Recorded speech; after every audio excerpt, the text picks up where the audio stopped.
Smith, CEO of Agritecture. Thank you for round two on the Vertical Farming Podcast. I am honored to be back. How are you doing, Harry?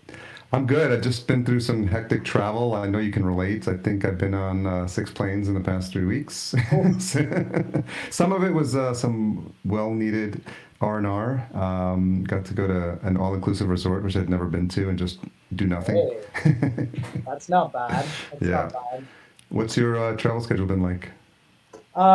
This summer I've been based in Prague, working with our client Microsoft and Asahi, and also visiting my parents. Okay. I had a business trip to Singapore for some food systems planning work there, and a business trip to Berlin for a conference.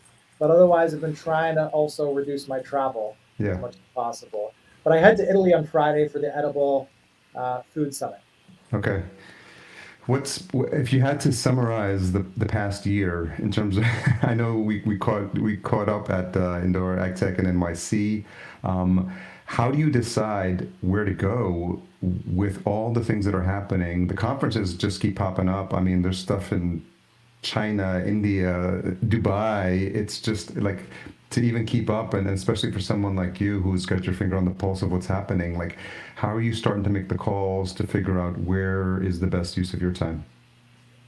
Well, first of all, I made a big shift since we last spoke. I'm a nomad now, so I have Yeah, no apartment. So, one of the reasons I did that was because I don't have to go back to anywhere.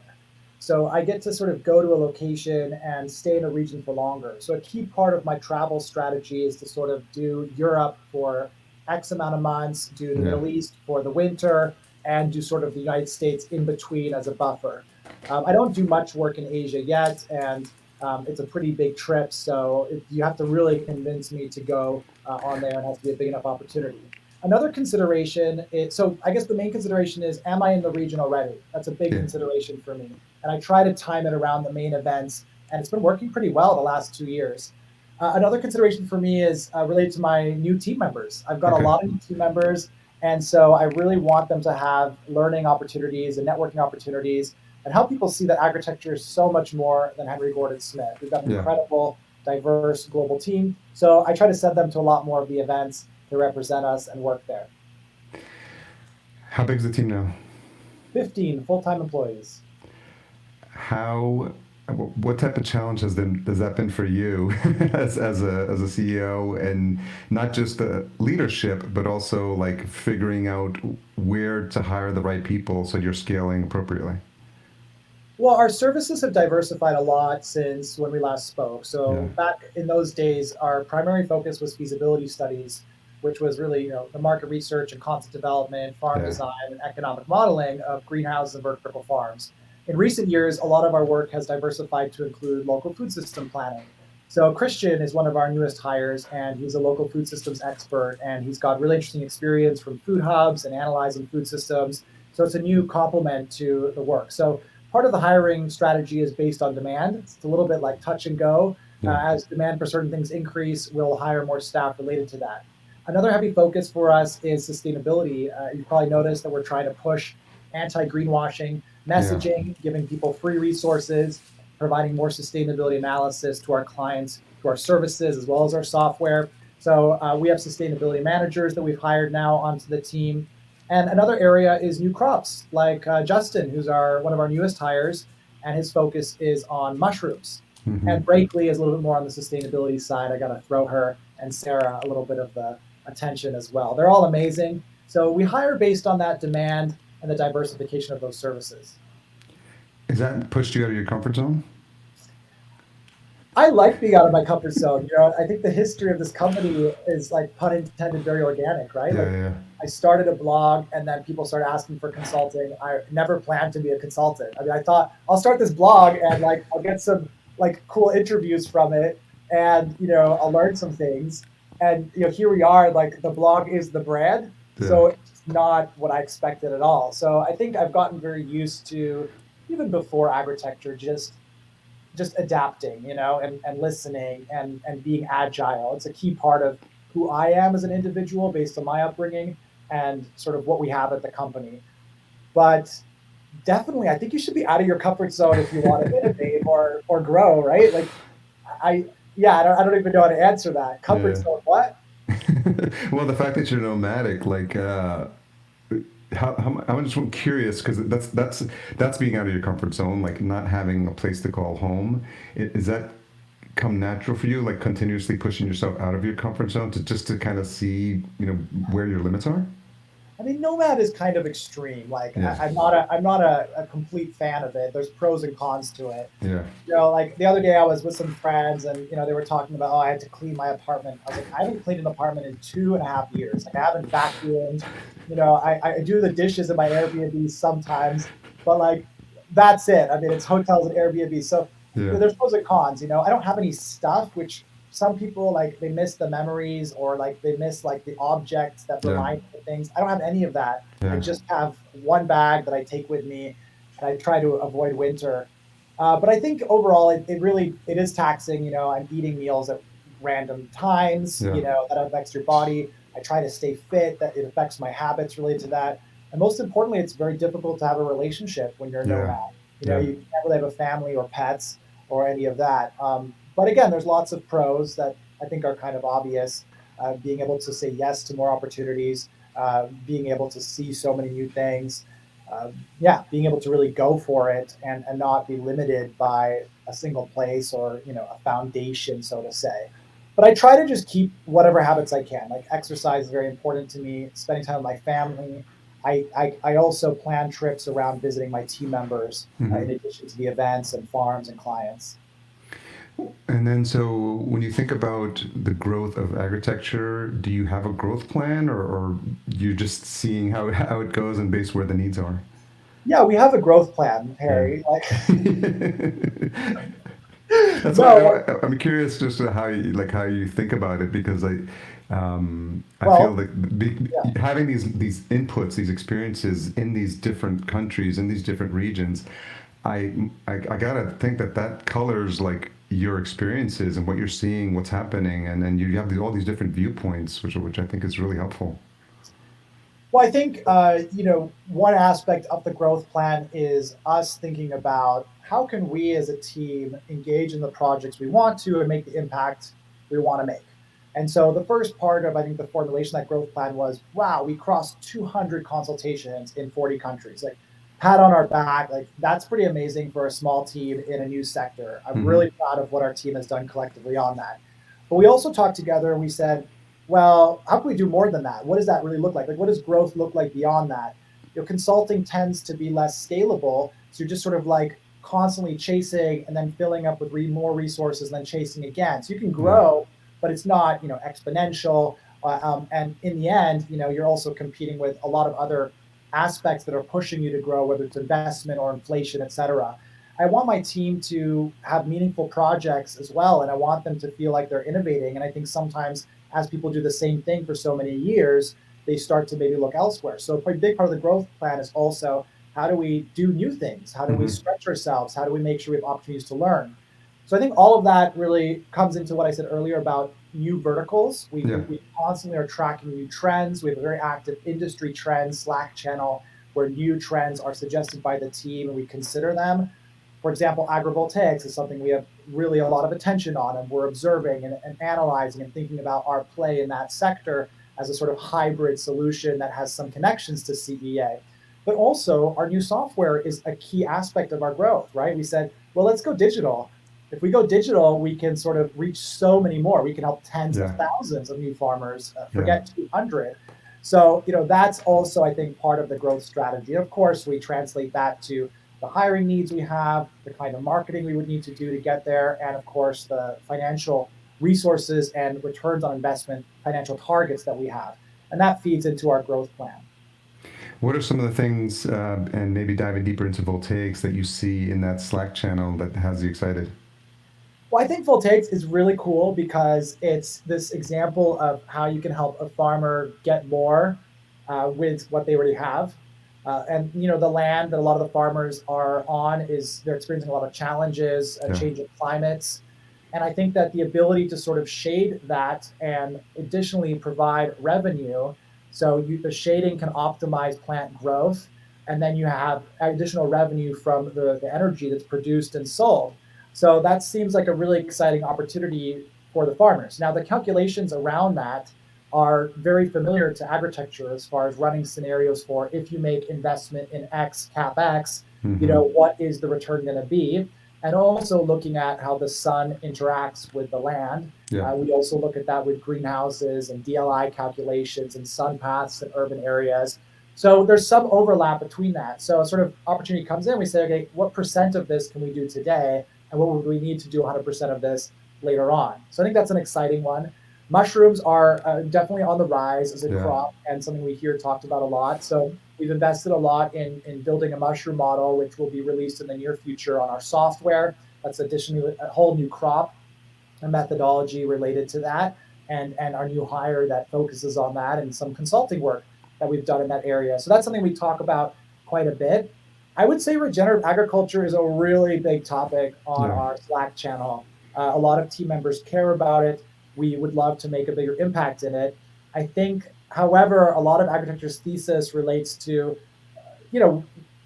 the business case for agriculture, right? Like we help people reduce risk and plan profitable farms. When it comes to regenerative agriculture, there's just huge gaps in the data that's available. And a lot of times when you speak to regenerative agriculture leaders, not all the time, but it's like, oh yeah, you make this investment and then you're gonna have a difficult time for 5, 6, 7 years. But in year 7, the earth will sort of give you back this abundance. And I'm like, great. Can I see an economic model for that? Can we look at the yield data? And they're like, oh no, I mean, it could be this, it could be that, and it could be. So, when I think about my clients and when I think about the new entrance to the space, they need a business case. And so it's really difficult for us to really formulate the agritecture approach when it comes to regen ag. I'm not saying we won't do it, but right now it's a little bit challenging. But that topic comes up a lot, and we're very, very interested in that. And I think we really believe that there's huge potential for regen ag. But we also believe that overall, when it comes to agriculture and the adaptation to the climate crisis, we're really looking at farms increasing their capex, which is not necessarily the regen story. So, I think that when people increase their capex, there's new risk and reward, and that makes a meaningful place for an advisory like AgriTecture or our software.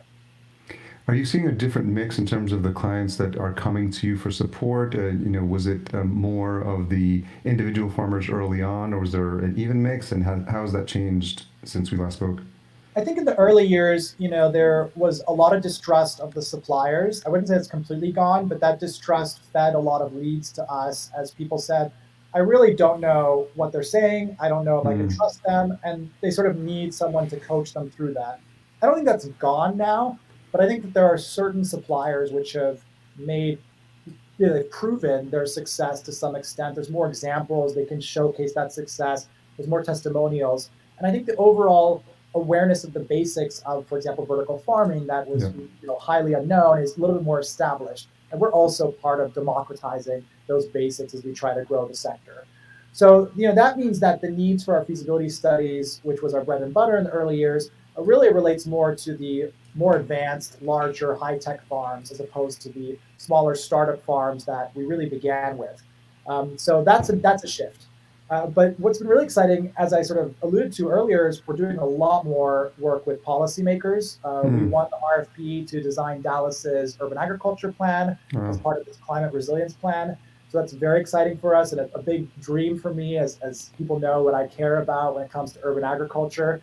And Jeffrey Landau from our team, who's leading that project with support from Brakely and other team members, is just doing an incredible job balancing, all of the understanding that we have of urban agriculture typologies with things like the social context and flooding and various aspects of climate change that are going to affect Dallas and other cities. So I think that's really, really exciting. So that division is definitely growing and is one we're going to be focusing on.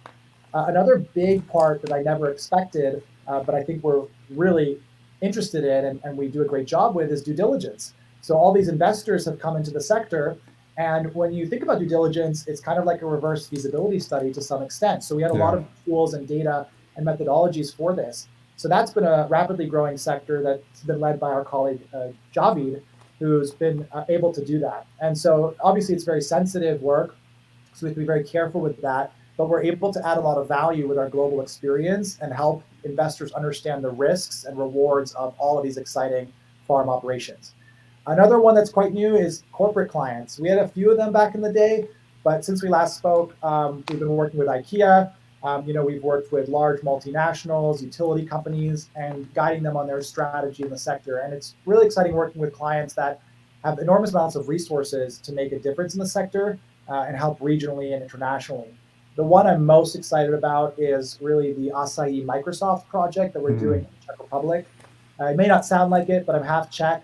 So this is, I consider home where I am right now in Prague, visiting my parents. But this was our first client in the Czech Republic, and we were awarded an AI for Earth grant from Microsoft to help hop farmers adapt to drought conditions, which Wow. we know are rising around the world and in Europe, to help protect this really vulnerable crop that is in a microclimate that's subject to more risk in the face of climate change. And there's just huge volatility that the farmers are facing. So it's exciting for us to not only work with more outdoor farmers, but to also work with large multinationals and scales in the thousands of hectares as far as the potential impact. What are you seeing, or what are the folks saying that are coming from the corporate client side? How has vertical farming come onto their radar? What is it that's causing them to dip their toe in the water or to have these conversations with you that is more top of mind for them? Well, there's been this growth of the sector over time, and these drivers that have pushed it forward. And some of them have been in the early days, like the reduction of cost in LEDs that made it more affordable. That's less of what matters now. What matters now is the sort of longer term wave of climate change that we're seeing more and more reminders that is we're going to be facing Yeah. the realities of it. So that's in the forefront of more investors. ESG investing obviously is also pushing an interest in building portfolios of vertical farming, greenhouses, and let's say climate smart tech. But I think it's also the shocks in the system, like the pandemic, Yeah. which have reminded us of the risks to our supply chain, the need to localize, and the war in Ukraine. So, vertical farming, despite its challenges, has really benefited from these multiple shocks in the system and the sort of long term trend. And that's allowed liquidity in the market and interest from investors and the overall FOMO that creates this rush into the sector to really push some wind behind the big vertical farming companies to innovate and scale up. And it's been pretty exciting to watch the growth and constantly new large facilities being built. And I think it's really because of those drivers. You recently partnered with WayBeyond on the third annual CEA census. That was a really in-depth report, and congrats to the teams for putting that together. Were there any things in there that were surprising for you as you were putting the report together? Yeah, it was great to work with WayBeyond again on that. That was our third year doing it, and it's something we do to really share with the industry. And I want to thank all those that submitted information and shared their honest perspective. It's great to have almost 400 farms respond around the world. Our focus for this year was greenwashing, and so this is something I care a lot about. If you see my LinkedIn comments, I will comment if you're greenwashing, and it's something that I'm doing out of love because I think the consequences of us greenwashing are really going to bite us in the, you know, later on from an investment perspective and policy perspective if we don't get ahead of it. And so what I found really interesting in the report was that most of the respondents said, I think it was 70% plus, said that CEA is subject to excessive greenwashing. Hmm. So, not only is greenwashing happening, but the people who are actually operating these farms feel like this sector, for one reason or the other, is subject to excessive greenwashing, really extreme, over dramatization of the impacts across water, energy, food security, et cetera. So again, we took that and we actually created a free marketing guide that anyone can download. So marketers can now look at water, food security, energy, et cetera, and get the ways that they should talk about it that are honest, that they can still market in a creative way without greenwashing. I think it was also a little bit concerning that a large percentage of the respondents are not measuring their energy and not measuring their water. Hmm. So a lot of farms claim 95% less water, and it's kind Yeah. of this like drinking the Kool-Aid regurgitated term. I'm not saying it's incorrect. It's based on certain academic research, but in reality, when you account for cleaning, when you account for R&D, when you account for whatever you're doing in your farm, your water use, it may not be at that number, especially not in the earlier years. So maybe when you're optimized, you get there. But yet companies feel totally comfortable to market that out there to populations, investors that don't really know about that.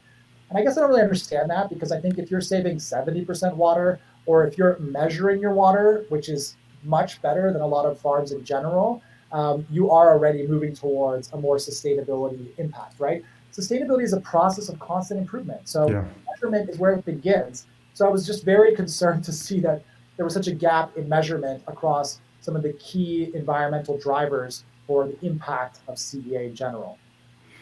For the benefit of the listener, how would you define, or how is greenwashing commonly defined? Yeah, so greenwashing is making a claim of sustainability or environmental impact that is an exaggeration or inaccurate, and marketing that claim. So, you know, it can happen in a number of ways. It can happen with something that you're doing, but you're exaggerating it, or it can happen with something you say you're doing that you actually have no data to back it up, which is the most common one, I would say, in this sector. So some exaggerations include, vertical farming is, you're going to feed the world. I mean, that's not true, right? Yeah. Or it's Yeah. directly driving food security. Yeah. I think it's indirectly driving food security. It's a part of food security, right? Or the water savings one, or I saw one the other day, and I commented on LinkedIn, it said, we are producing food that's lower carbon than outdoor field production. I said, okay, well, you can make that claim, but you better back it up with some data. Yeah.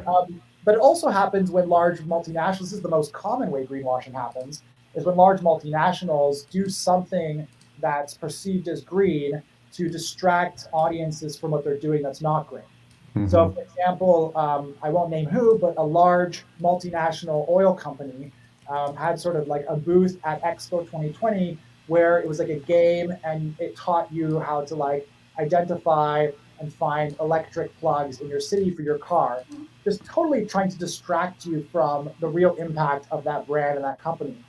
And when you win the game, by the way, you win a plastic wrapped keychain, right? So it's like that is an example of, not Yeah. not being green. And it's a real problem, and it's going to be an increasing problem in the future. We see a lot of celebrities getting into the sector, starting new sustainable fashion lines or whatever. And I think, the combination of our consumption culture, with the trend of sustainability is something that people care about, is very problematic. And I think it's Yeah. just going to get worse in the future, which is why in our little sector, in my little sphere of influence, and my team, we're trying to help us be a bit better and get ahead of the negative consequences that are inevitable from that. What are you seeing with the other players coming into this space? Do you see a lot more consolidation? Do you see more acquisitions? What type of activity are you seeing there? Well, my AgFunder article from last year made some pretty bold claims about where the CEA sector is going, and had a bit of a focus on vertical farming as sort of the most hyped up, let's say, aspect of CEA. And it is. It's got the most dramatic valuations, and Yeah. raised the most money, and has the highest risk reward potentially. So just the cliff notes of that is, I applied the Gartner hype cycle to vertical farming. I make the claim that, the failure of the AeroFarm SPAC and also the drop of the AppHarvest stock are signals that we're, about to, we've passed the sort of the peak of inflated expectations and are entering the trough of disillusionment as per the hype cycle. And again, this is not my hype cycle. This is something that's been applied to many, many technologies, Yeah. happened in solar, happens in many, many technologies. So, I think that's still true. I think that in the trough of disillusionment, what's exciting about that stage is that we moved from sort of hyped up, beefed up valuations into more of a reality check. Investors become more conservative. Farmers and operators and technology companies have pressure to be more honest. There's overall general awareness of what works, what doesn't. And as a result of that, there's going to be consolidation. So there will be mergers and acquisitions in that stage as valuations drop and as investors see the ability to combine things. I also think, and this is another recent article, that as a result of that, the next stage involves a little bit of hybridization. And we're already starting to see that, which is really exciting. So we're starting to see greenhouse companies invest with vertical farming companies in projects. We're starting to Yeah. see food growers invest in greenhouses in CEA. We're starting to see vertical farms not being just about growing leafy greens, but about producing products for pharma or for forestry or seed potatoes for outdoor farmers. That is the way we need to think about this, right? This vertical farming is such an exciting technology, and it's a piece of the food system. When we hype it up and we separate it and we say this is the future of food, Yeah. not a part of the future of food or a part of a sustainable food system, we actually create a problem where we remove ourselves from opportunities to find synergies. And those synergies are really important to get to our objectives of, year-round, high quality, local, pesticide-free, more sustainable food supply in the face of a changing climate. So, it might sound scary to some people, but I think it's actually a very exciting stage. Now, there are definitely mergers and acquisitions coming. I can't, comment on too much of that, but I think that stage is still just beginning. It's been delayed a little bit, so I think that the war in Ukraine and some of these drivers I mentioned have sort of extended the runway that these farms have to deliver. But Yeah. let's see. Now we've got the energy crisis. It's going to be really interesting to see how vertical farms survive the energy crisis and also greenhouses. There's going to be a lot of adaptation and change. Well, I think with all the conversations about the consumption of energy in the vertical farming space, the ones that do make it through or come up with a solution to work through the challenges that are going to be happening in the next couple of months are probably going to be the best ones poised for success in the future. Did you get to connect with the team at VoltServer? I do know the team Yeah, at Bolt Server. yeah, I've met them a couple times. I think that's an example of a totally different way of thinking about yeah. energy for these farms and starting with energy savings from the beginning, distributed sort of energy savings. So, yeah, I think that's interesting. I think we're going to see more examples of that, and I think again we're going to see big companies that have raised money buying smaller companies that have found key innovations across light and energy and climate control and automation. Yeah, definitely. I saw that there's a first annual Generation Fest coming up at the end of the month in Brooklyn as well. Yes, Generation Fest. So Generation Fest is the next edition of Thought for Food's annual event. And for those who don't know Thought for Food, it is the most incredible organization run by Christine Gould. It's a global accelerator for youth agriculture solutions. And so it's really focused on an extremely global outlook. So hundreds, thousands of applicants apply to be part of the challenge. And then 10 are selected as finalists, and Mm, they're solving different things like food waste, technologies for aquaculture, farmer apps, vertical farms, green, everything. It could be anything in the food system and agriculture itself. They're brought together through a sort of training program to accelerate them, to refine their business plans. I mean, you can imagine if you're in Indonesia, your ability to get Silicon Valley style pitches is so limited. yeah, Thought for Food connects you with that whole ecosystem and helps you sort of compete at that level to get meaningful investment and to grow and to learn so much. And these are young teams. I mean, these are 20-year-olds in many cases. So it's really inspiring, super energetic.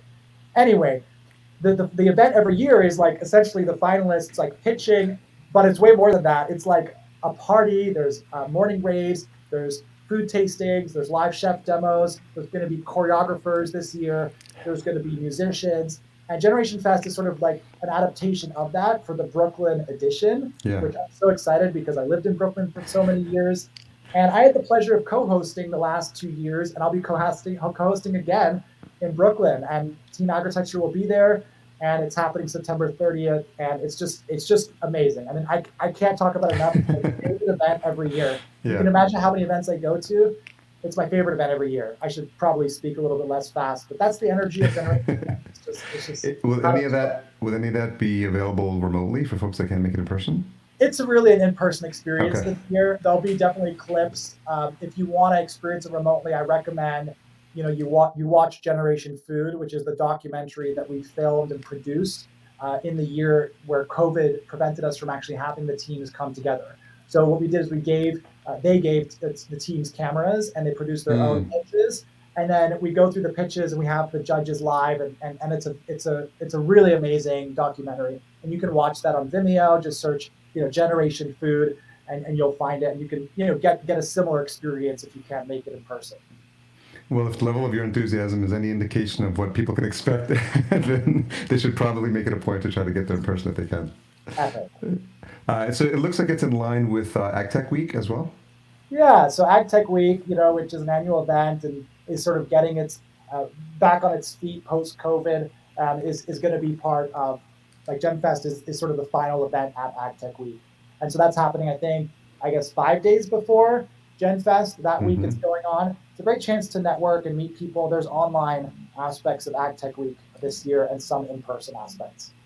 And so I've just been keeping tabs of the events that you guys are promoting. Yeah, I'm impressed. You know what's up. Edible Planet Summit too, coming up. So yeah, on Friday I go to Edible Planet Summit. Yeah. That's like the Unconference, organized by Sharon Chitone, who's also, like, I think, part of this overall community.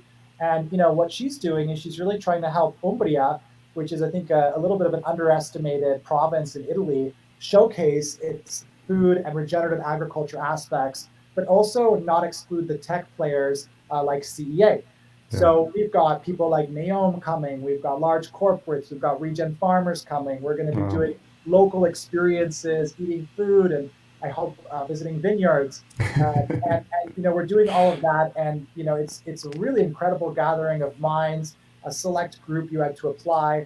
And I'm running the Controlled Environment Agriculture and Urban Agriculture workshop at that event in collaboration with Jan Vestra from Priva. But overall, it's going to be just a really amazing time, and I'm really looking forward to that. I leave on Friday for Italia. Is that an opportunity for farmers or industries that may not have understood the potential for vertical farming to become more aware of what's possible? It's all about cross-pollination. So it's like, and I think that's also similar to Generation Fest, right? It's not limited to, it's not a vertical farming event. Yeah. And so I think going back to the hybridization and synergies and collaboration, I think that there's way too much polarization in general in society, but we're seeing it in agriculture manifest.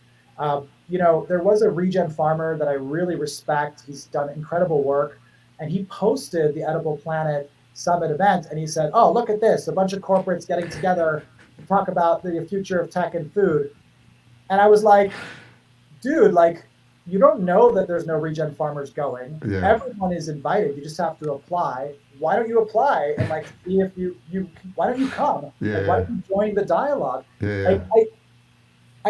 I get why there's a divide. I just don't get why increasing the divide is the strategy that makes sense. Like, it just doesn't. If your mission is a stronger food system, you have to be at the table with the players, with the resources, and you have to accept that in this changing climate, there is going to be some kind of technology that's going to play a role. You can't just be totally anti-technology. And if you are, prove it. Like, be part of the debate, So we sort of had an online discussion on LinkedIn, and we ended up coming to an agreement. Yeah. So that was fine. But it's intended to be diverse.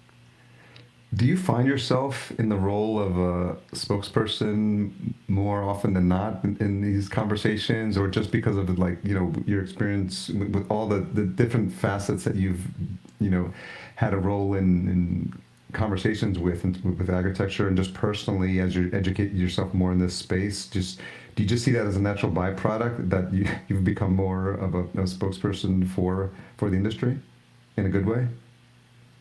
I think I've always been quite outspoken, and I think some people like that and some people don't. But in the end, the people I care about are the ones that are craving knowledge and have a passion like I do, and are looking for, a voice that encourages them.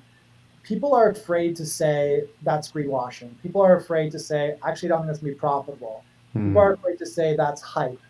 But people are also afraid to sometimes say, that's awesome because of this specifically, and we need more of this. And I think that shyness that exists, maybe it's a bit of imposter syndrome that some people feel, but in some ways, I feel like I respect people and there were mentors early on that were outspoken and they Mm-hmm. said their point of view, and I think that I've embraced that, and I think my mom is really like a key aspect of that. She says, if you're not branding yourself, someone else is branding you. Yeah. So using your voice is a way of taking ownership over your identity. And I've met so many people in the years, and I'm sure you have with your podcast too. And Yeah. they're like, wow, I met my co-founder because I saw their company on your blog that you Yeah. featured. And we feature all kinds of companies for Yeah. free, right? We featured them and we met and we joined their company. I mean, that has happened to me, 50 times. And I've been doing this for 10 years, of Yeah. 12 years now. So, it's added up. So that's huge. Like, that's a huge recharge to it. So whatever the naysayers may feel, I'm far beyond that now because I've had so many more examples of the positive impact of sharing your voice. And so I don't consider myself the spokesperson. I don't like a label, like that. Yeah. But, if it helps people listen, if they get value of what I'm saying, sure, call me what you want. Do you spend a lot of time thinking, like stepping back and seeing what you've built and thinking about like if this is where you thought you'd be in 10 years, or when you think about things like mission and purpose, sometimes it's hard when you're in it to look back, but like do you ever find the time to do that? I am, COVID was really hard for our company and hard Mm. for me personally. And in response to it, I just threw more energy into my work, and I really lost myself in it I think, an unhealthy way. Mm-hmm. And I think I'm not the only person in COVID that did that. And so I think I've been really like lost in that. I think it's a survivor thing in me when I feel like my livelihood and my community, in this case, my employees, are a threat. I just get into survivor mode and you Mm. get lost in that. It's Yeah. sort of like when you're hungry, you can't think about anything else but food. Yeah. So you lose a lot of yourself and you lose a lot of the priorities that matter. 5 weeks ago, I was in a car accident that was quite traumatic, Mm. and changed my perspective on things. So I think sometimes things happen, and now I wake up every morning and I take more time to. I'm not a person who meditates, but I take more time to just be thoughtful, and I Yeah. just start. Wow, I'm alive. Wow, I can see. My body moves. Mm. I can do what I want today, really. Like sometimes you feel like you can't do what you want, but really Yeah. you have the choice and the power. And so gratitude is something that I'm just trying to practice a lot more. And that gives me time to have a step back and have perspective.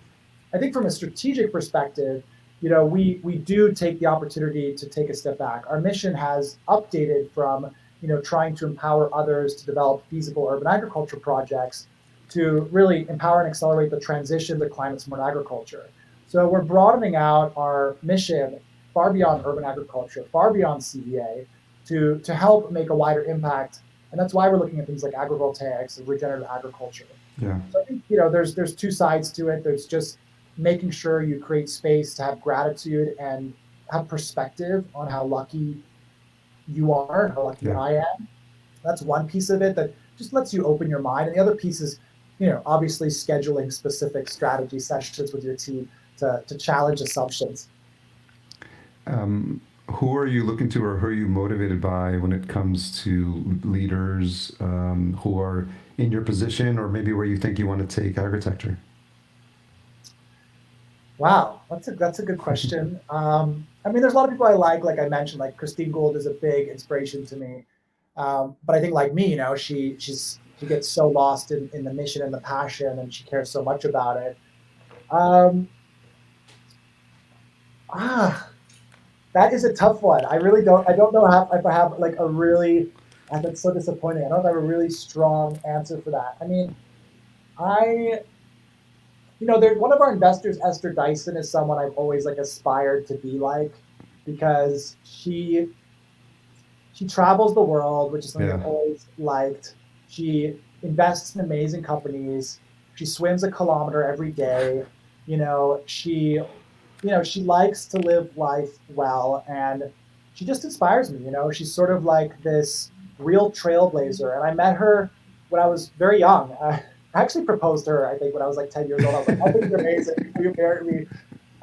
And she's just grown so much as like a mega like investor, and her comments are so smart and she's so wise. So, and I think if there's anybody who's been a role model that I looked up to for a long time, I would say it'd be Esther Dyson. Yeah. One of her best pieces of advice is always make new mistakes. I like that.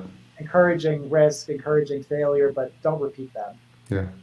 So inversing the mentorship model, are there opportunities, or are you seeing people that are providing spaces or opportunities for young folks coming into the space who want to learn more, who are excited, who are seeing this as a new career, whereas a couple of years ago this wasn't even on their radar. It's not something they were thinking about to become farmers or even consultants in this space. It seems like there's a lot of opportunities, and I don't know that there's a lot of guidance for people, young folks in the space who want to learn more.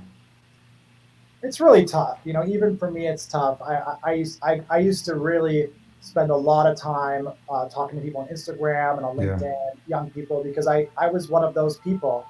So I don't know if I should delay because of this ambulance. Sorry. No, that just adds for the ambience. I love when it happens because It's real. It's real. This is happening. We're not. It's not NPR. So. I've had to stop that more, right? Like Yeah. I can't do that, and I wish there were more resources for them. What I will say is part of when I stopped doing that so often, because I have a team to provide for and investors to deliver on and a mission to execute. But I wrote an article called I Want to Be an Agritech. And I go through my story and I give 3 specific steps that anyone breaking into the sector needs to deliver on. I think I spoke about them on your last podcast, to be honest. But that article is there. People can read it and they can get those steps. In addition to that, our software now has online classes. So if you invest $99, you can get, honestly, an amazing jumpstart to your knowledge, and you'll be so much smarter when you're in the room and at events and in interviews for this sector. I just really think it's a good investment because you learn economics, crops, technologies, business models, all of that. You get to see how my team speaks, how people that had no experience in it and are now considered experts in it, got there, and through that, how they talk about it. There's amazing activities. So I think that's another resource. And then, of course, I think there are workshops. Even like AmHydro has some workshops to learn about it. You need to get hands-on experience. Wherever you are, there's probably some kind of hydroponics, aquaponics workshop now. And that's one of my key tips, is just getting the hands-on experience. There could always be more, but the business case for that needs to be clear. And I think some of that responsibility is on policy and academia. Yeah, and I think the resources that you provide on the site are incredibly helpful. We'll be sure to have all those links in the show notes. I'll probably be helpful for me to do a refresher on them as well. You've always got webinars coming up. You've got something coming up on October 4th for Europe's vertical farming market, the opportunities that are going to be happening there. So I think I encourage everyone to just, as long as they're subscribed to your newsletter, they're going to stay on top of everything that's happening in the space. I know we're getting close to wrapping up, but what's a tough question you've had to ask yourself recently? I had an investor the other day. This is being very open. Yeah. But I have a new investor, and the investor said, "How many months until you're going to be a unicorn?" And I was like, "Wow," because my journey has been very bootstrap, right? Like I went from blogger to consultant, to raising money, and now we have our software, and we're trying to scale for impact. But again, it's like this journey was not the journey I imagined. Even in the sector was not where I imagined. So I see those 10 years, and I understand it's like 10 years, and I'm like, I've been so focused on revenue and being a profitable company and being an honest company. I don't think about, it's not the thing I wake up every morning like I want to be a unicorn. I don't want to be, the next head of WeWork or those things. That's not what investors really want to hear, right? And I think that the thing that I've had to ask myself is, where is the balance between thinking big from an investor perspective and actually making a really big impact? Am I limiting myself by focusing on being too real? Because I'm very conscious of trying to encourage and trying to be somewhat visionary, but I wouldn't say I try to say things that are, even my article, right? It's like I'm looking a step ahead, but I'm not Yeah. looking 5 or 10 steps ahead in what I'm writing. I'm not talking about, you know, the Mars Yeah. or the moon or what it's going to be in a post-apocalyptic world. Like I'm not thinking about those things. I'm thinking about things that are relatively near in the future because I feel like I can have control over those things. I feel like I can make an impact, and that's my experience. So the challenge has been, and my investor said, I sort of said, well, you tell me, you've like funded unicorn before, so you tell me. And he says, Henry, you're a unicorn the minute you believe you're a unicorn. Ooh. And so I was like, okay, boom, like this is like one of those like Mic things drop that moments. remember Yeah. forever. So I put on Slack, I'm like, I am a unicorn. I wrote down like I am a unicorn. And I'm just like trying to have a unicorn mindset, That's you interesting. know, so that I think bigger from the impact perspective. So that's been the recent thing that's sort of been challenging me and itching at me. It's so funny about those conversations when people who are like moving into like a wealth mindset, they feel like they don't belong in the space. And one of the things they tell you is like, if you go into a store that's like for the uber wealthy and you feel uncomfortable there, like, oh, I don't belong here, or this is, I can't afford this, or you start to tell these stories, you're basically conditioning your mind to say like, I'm not deserving to be in this space. And I think part of that exercise of having you say that I am the unicorn, it just in your energy already just shifts, because then you start to think, well, if I was, there's nothing to say that unicorns are unethical or unicorns are just trying to get money, and Right. then you think about the power, and it seems like that's your thought process, like what could I do better, or who could I Right. serve, who can I serve who's not being served by being at that level. That's absolutely right. And it's that mindset shift. It's similar to the gratitude mindset Yeah. and the power of that because fear is your enemy. Yes. And I experienced so much fear and despair and survival that I got lost in something post COVID and the consequences of that, and I'm getting out of that, and as a team we're getting out of that, and that mindset of gratitude and unicorn mindset is really helpful for just exactly the reasons you said. It's a really good advice Yeah. to young people listening. You have to balance it though, right? Like you can see those people who are like way too out there, Yeah. right? And Yeah. their first pitch is like, "We are $1 billion company," you know. So it's really good discussion. It's a really good thing to think about. And I think I would guess, based on the conversation we've had, and the fact that you're there with your parents and you talk about the influence of your mom, I get the sense that you come from a really well-grounded background, a really solid upbringing, so that gives you that stability, so you don't go head in the clouds and you don't become like the WeWork founder who people don't want to talk about or have as an inspiring model. And so I think the fact that you approach this with humility, little things like, thankfully making it through that accident, relatively unscathed, but just giving you a new appreciation for life, having that gratitude. We never know where the lessons in life are going to come from, and where the inspirations are going to come from for the basis for the decisions we make in the future. But I think they just come incrementally over time, and then I think that's what's been present for me during this conversation, just watching the work you do from afar, and just seeing how what an inspiring spokesperson you are for this industry. So I appreciate you sharing that story and being vulnerable with my listeners as well. Well, I want to share it because I think it's we're human beings, Yeah. and I'm a human being, and like it's just so I am humbled by what my parents have given me. I'm privileged in that sense, but I think it's also important to know that I grew up in a, a state of constant change. Mm. Growing up in Hong Kong, Tokyo, Germany, Czech Republic, Russia, Well. Utah for a little bit, Moscow, Russia, where I graduated high school, U.S., Canada. I never had a home. I Mm-hmm. really never had a home, and so for me, home is family. Mm. Like wherever family is, that is home. Yeah. And so I feel such a recharge when I'm around people that understand my unique experience as a sort of global citizen, so to say. And my parents really know that because they basically designed it. Yeah. They built that life.